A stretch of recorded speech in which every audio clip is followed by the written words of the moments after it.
মধ্যপ্রাচ্যের মানচিত্রের দিকে তাকালে এখন কি দেখতে পাই আমরা? বাইরে থেকে দেখলে মনে হবে সবকিছু আগের মতোই আছে, ঠিক না? কিন্তু পর্দার আড়ালে একসময়ের অত্যন্ত ঘনিষ্ঠ দুই মিত্র দেশের মধ্যে রীতিমতো এক নীরব যুদ্ধ শুরু হয়ে গেছে।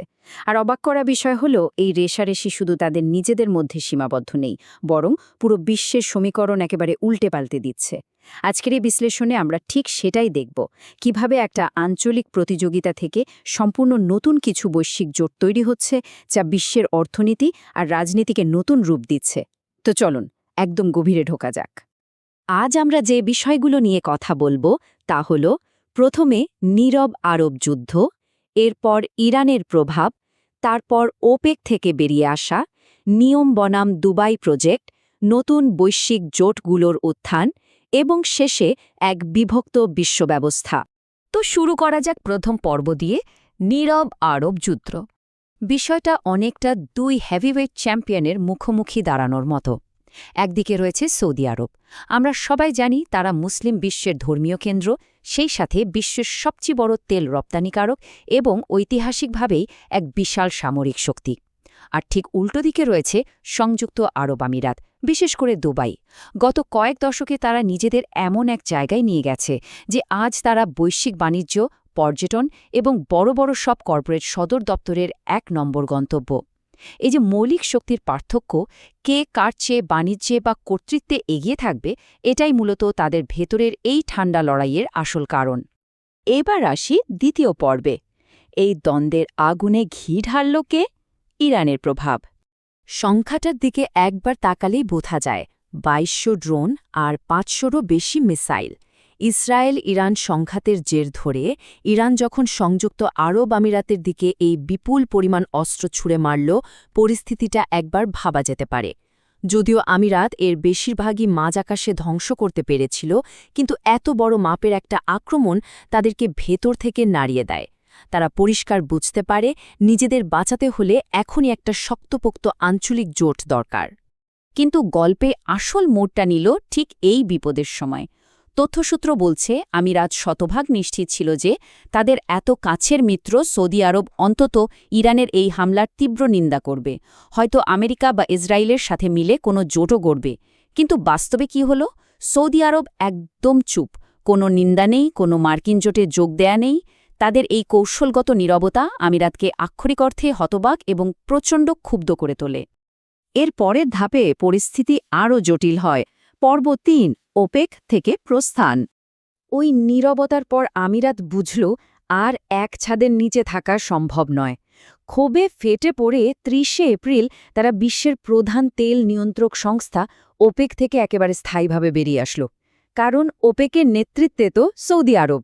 শুধু তাই নয়, আমিরাত দ্রুত আমেরিকা ও ইসরায়েলের সাথে তাদের সম্পর্ক আরও মজবুত করল। আর এখানেই শুরু হলো এক অভাবনীয় আর্থিক যুদ্ধ। আমিরাত হঠাৎ করে পাকিস্তানের কাছে তাদের দেওয়া প্রায় $৩.৫ বিলিয়ন ঋণ ফেরত চেয়ে বসল। কেন?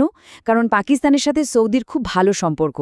মজার ব্যাপার হলো, ঠিক তখনই সৌদি আরব $৩ বিলিয়ন দিয়ে পাকিস্তানকে আর্থিকভাবে উদ্ধার করল। মানে স্রেফ টাকার জোরে একটা প্রক্সি যুদ্ধ শুরু হয়ে গেল। তো আমিরাত নিজেদের নিরাপত্তা এখন কিভাবে সামলাচ্ছে? ইসরায়েল সরাসরি তাদের বিশ্বখ্যাত আয়রন ডোম সিস্টেম আমিরাতে বসিয়েছে, এমনকি সেখানে সেনাও পাঠিয়েছে। আর আমেরিকা দিয়েছে এক দারুণ অর্থনৈতিক ঢাল। যুদ্ধ বা সংকটের সময় দুবাইয়ের অর্থনীতি যেন ধসে না যায়, তাই আমিরাতের মুদ্রা দিরহামকে সরাসরি মার্কিন ব্যাংকে জমা নিয়ে পর্যাপ্ত ডলার সরবরাহের নিশ্চয়তা দেওয়া হয়েছে। এটা রীতিমতো একটা গেম চেঞ্জার। এদিকে সৌদি আরবও কিন্তু হাত ঘুটিয়ে বসে নেই। তারা পাকিস্তানের সাথে ন্যাটো জোটের আর্টিকেল 5-এর মতো একটা কড়া প্রতিরক্ষা চুক্তি সই করেছে। এর সোজা মানে হল, কেউ যদি সৌদি আরবের ওপর হামলা করে, পাকিস্তান ধরে নেবে হামলাটা তাদের ওপরই হয়েছে এবং তারা সাথে সাথে যুদ্ধে নামবে। আর পাকিস্তানের ওপর হামলা হলেও সৌদি আরব ঠিক একই কাজ করবে। আর এই জোটবদ্ধ হওয়ার প্রভাব যে কত বড়, তার একটা উদাহরণ দিলে বিষয়টা পরিষ্কার হয়ে যাবে। ওমান উপসাগরে আমেরিকার কড়া নৌ অবরোধের কারণে ইরান যখন বাণিজ্যিকভাবে একেবারে কোণঠাসা, তখন সৌদি আরবের মিত্র পাকিস্তান ইরানের জন্য একটা বিশাল লাইফলাইন খুলে দেয়। পাকিস্তান তাদের গোয়াদর আর করাচি বন্দর ইরানকে ব্যবহারের সুযোগ দেয়, যাতে ওই মার্কিন অবরোধ এড়িয়ে ইরান তাদের পণ্য বিশ্ববাজারে পৌঁছাতে পারে। এখন প্রশ্ন আসতে পারে, এই ভূ-রাজনৈতিক দাবা খেলার পিছনে আসল উদ্দেশ্যটা কি? পর্ব ৪, নিয়ম বনাম দুবাই। এই পুরো ঝামেলার মূলে রয়েছে একটা চরম অর্থনৈতিক রেষারেষি। দুবাই মডেল তো আমাদের সবারই জানা। এটা সারা বিশ্বের বড় বড় বিনিয়োগকারীদের কাছে পরীক্ষিত এবং অত্যন্ত নির্ভরযোগ্য একটা জায়গা। কিন্তু অন্যদিকে সৌদি ক্রাউন প্রিন্স মোহাম্মদ বিন সালমানের ড্রিম প্রজেক্ট হল নিয়ম, ভবিষ্যতের এক অত্যাধুনিক মেগা সিটি। সমস্যাটা হলো, সৌদি আরবের প্রচুর টাকা থাকলেও বিদেশি বিনিয়োগকারীরা কিন্তু এখনও ওই দুবাইতেই ছুটছে। নিয়ম প্রজেক্ট সেভাবে বৈশ্বিক কোম্পানিগুলোর ভরসা অর্জন করতে হিমশিম খাচ্ছে। আর ঠিক এখানেই সূত্রগুলো মিলে যায়।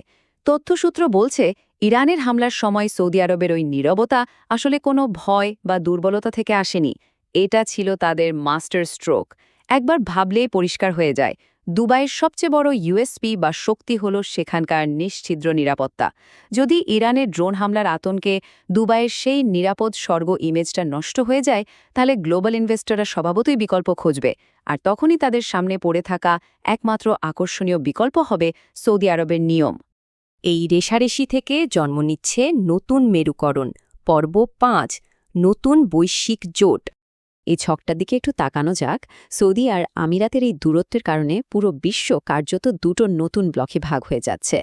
ব্লক এতে আছে সংযুক্ত আরব আমিরাত, যাদের সাথে এখন শক্ত হাতে হাত মিলিয়েছে ইসরায়েল এবং আমেরিকা। আর ব্লক বিটা বেশ চমকপ্রদ।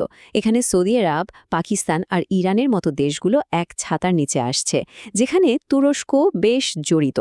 আর সবচেয়ে বড় কথা হলো, এই দ্বিতীয় ব্লকটার পিছনে রাশিয়া এবং চীনের মতো পরাশক্তির প্রচ্ছন্ন সমর্থন রয়েছে। তো সব মিলিয়ে আমরা যাচ্ছি কোন দিকে? শেষ পর্ব ১, বিভক্ত বিশ্ব ব্যবস্থা। বিষয়টা এখন আর শুধু মধ্যপ্রাচ্যের দুটো দেশের মধ্যে আটকে নেই। আমিরাতের ওপেক ছেড়ে দেওয়ার মানে হলো সারা বিশ্বে তেলের বাজারে বড় ধরনের ধাক্কা আসতে পারে। আমরা এমন সব সামরিক চুক্তি হতে দেখছি যা অতীতের সব ইতিহাস আর সীমানা মুছে দিচ্ছে। ঋণ আর মুদ্রাকে সরাসরি যুদ্ধে হাতিয়ার হিসেবে ব্যবহার করা হচ্ছে। আর সবচেয়ে গুরুত্বপূর্ণ বিষয় হলো, এই অঞ্চলকে কেন্দ্র করে আমেরিকা বনাম চীন রাশিয়ার এক নতুন ঠান্ডা লড়াই শুরু হয়ে গেছে। পুরো বিশ্বের অর্থনৈতিক আর সামরিক ইমারতটা যেন নতুন করে সাজানো হচ্ছে। পরিশেষে একটা ভাবনার জায়গা রেখে যাচ্ছি।